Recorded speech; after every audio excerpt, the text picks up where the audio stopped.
Okay, now so what we want to talk about is the anterior view of the trunk. We're going to focus in here on the thoracic cage and on the pelvis. So we have coming across here at the very top of the thoracic cage, this is the clavicle. We have one on each side.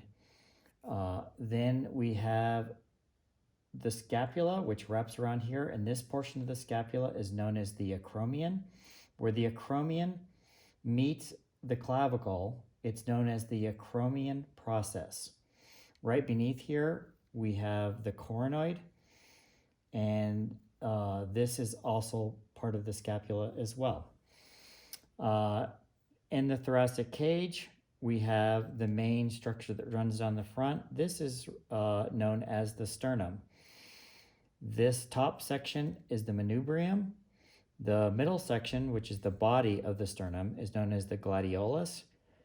And the little bony process at the end is the xiphoid. Coming down through here, the human, doesn't matter if it's male or female, with exceptions, all humans have 12 sets of ribs. The 12 sets of ribs, these little sections in here, they connect, the rib bone wraps around, and this is known as costal cartilage. It is actually, the bone connects to the costal cartilage connects directly to the sternum. So 12 sets of ribs. What is a sort of an interesting thing to note is humans have 7 sets of true ribs. So here we have 1, 2, 3, 4, 5, 6, and 7. What makes them true is each one of these 7 sets of ribs connects directly to the sternum. The bottom set here, we have what are known as false ribs. We actually have 5 sets of false ribs. You can see 3 sets of false ribs from the front. And the reason they're referred to as false ribs is these bottom 3 ribs connect to costal cartilage, and this costal cartilage in turn connects to the costal cartilage of the 7th rib. So these top ribs are known as true ribs. The bottom 3 ribs down here are known as false ribs. And there are 2 sets of floating ribs in the back that are not connected to anything. Let me just turn this very quickly so you can see right here, that's a false rib, and here's the other set of false ribs on the other side. So in all total, we have 12 sets of ribs. 5 of them are false ribs, and of the 5 false ribs, we have 2 on the back that are floating ribs. The other 7 ribs in the front are known as true ribs. Then we drop down here very quickly to the pelvis, and this little area here that's on the front, this is known as the anterior superior iliac spine. The section right beneath it is the inferior iliac spine.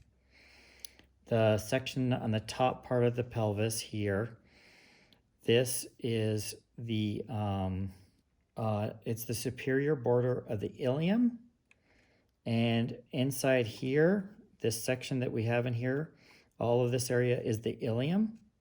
This front, and this is a really important landmark, especially for distinguishing proportion, which we'll get to later. This is known as the pubic area, the pubic bone. This is the pubis on the side. The middle section is known as the pubic symphysis. And those are very key landmarks. One other thing that's kind of notable is, you can see here we have the vertebral column coming down. And then right alongside here, where the pelvis connects to the sacrum, that area is known as the sacroiliac joint. So we have the sacroiliac joint on both sides, and that connects the pelvis directly to the sacrum. The bottom bony process down here, this is the ischium. That's what we sit on when we sit down. And then the large openings in the middle, those are large foramen. So that kind of makes up the front view, the anterior view of the pelvis, the anterior view of the thoracic cage. And we will now try to flip this around, and we'll talk just briefly about the posterior view. So the next section here, we're going to talk a little bit about the posterior view of the human skeleton, in particular the posterior view of the trunk. So beginning at the top, the triangular shaped bone that we have in here is known as the scapula. The bony process that runs across here, that's the spine of the scapula. And at the end here, it forms the acromion, and that's the acromion section is what connects then through the acromion process to the clavicle. The top portion in here is the supraspinous fossa. The lower section here is the infraspinous fossa. So that is what makes up the general context here of the scapula.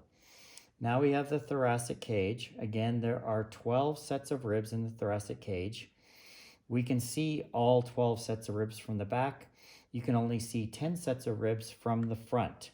In the back here, we have these 2 sets of floating ribs, which cannot be seen from the front. They can only be seen from the back, and they're embedded into the muscles of the back. Next here, we're going to talk a little bit about the vertebral column. This is the top section up here. We have 7 cervical vertebrae. The first vertebrae is known as the atlas, and it's helpful to think of the atlas as if you think of the Greek myth of Atlas and he carried the weight of the world upon his shoulders. This top one, this is the atlas. The second vertebrae is known as the axis. The others, then it's C3, 4, 5, 6, and 7. So we have 7 cervical vertebrae. And a really interesting side note is all mammals, regardless of size or shape, have 7 cervical vertebrae, with the exception of the manatee, the 2-toed sloth, and the 3-toed sloth. The 2-toed sloth has between 5 and 7 cervical vertebrae. It varies. The 3-toed sloth usually has 8 or 9. They also vary. The manatee has 6. But other than that, all mammals, it doesn't matter if it's a giraffe, you look at a giraffe, you think of a huge long neck, you think, oh, it must have a bunch of vertebrae in its neck, but it only has 7. Same with a mouse, tiny little creature, it's a mammal. The mouse also has 7 cervical vertebrae. After our cervical vertebrae, the next section we have here is the thoracic vertebrae.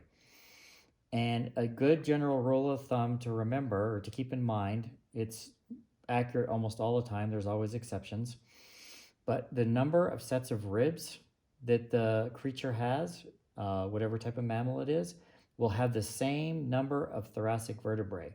So this is known as the thoracic cage, and it connects onto the thoracic vertebrae. If there are 12 sets of ribs, for example, in a human, then there should be 12 thoracic vertebrae. A horse has 18 sets of ribs and would have 18 thoracic vertebrae. A cat has 13 sets of ribs. A cat would have 13 thoracic vertebrae. So we have our cervical vertebrae, we have our thoracic vertebrae, and then below that is our lumbar region. The lumbar, we have 7 lumbar vertebrae. These are the larger vertebrae in the spinal column, in the vertebral column. After that, we hit this area in here, and this is the sacrum.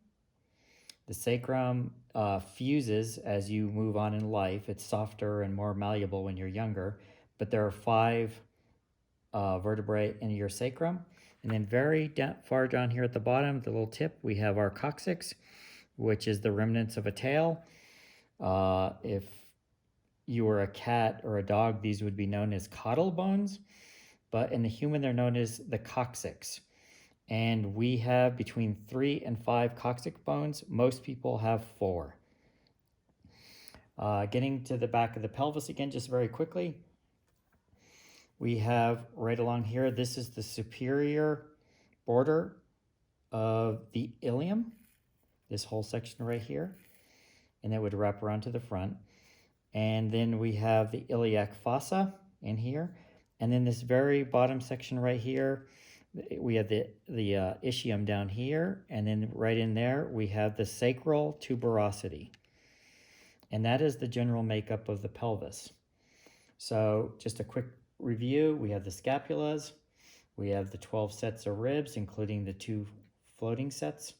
We have the 7 cervical vertebrae, we have the thoracic vertebrae, we have the lumbar bones, we have the sacral bones, and we have the coccyx. One other interesting thing here with the vertebral column that I just want to point out is in a unique, as with the thoracic cage where we have true ribs and we have false ribs, there are also what is known as true vertebrae and false vertebrae. One thing that makes us unique for, say, for example, between us and a bird is we have the ability to twist. So our rib cage can twist and turn this way, it can move this way, it can move that way, it can bend forward, it can lean backwards. So we have all this movement that's capable because of our vertebral column. So all the vertebrae that runs through here down to our sacrum are known as true vertebrae because it has the ability to twist, turn, bend forward, and bend backwards. The bottom section here, the sacrum and the coccyx, are known as false vertebrae. They are fixed to the pelvis and they do not have the ability to move independently. They can't twist and turn. They are fused onto the pelvis. Obviously, if you fall on your tailbone and you bust it, it's going to move a little bit, but it'll be incredibly painful. It's not meant to do that. So all of these through here are true vertebrae. We get to the sacrum down in here and the coccyx, and those are false vertebrae. Again, just to clarify real quickly, I think I may have misstated something here a minute ago, but we do have 7 cervical vertebrae. We have 12 sets of ribs in our thoracic cage. So there's 12 thoracic vertebrae. And then we have 5 lumbar. There's L1, L2, L3, L4, L5, not 7. We have 7 sets of true ribs, but we have actually 5 lumbar vertebrae.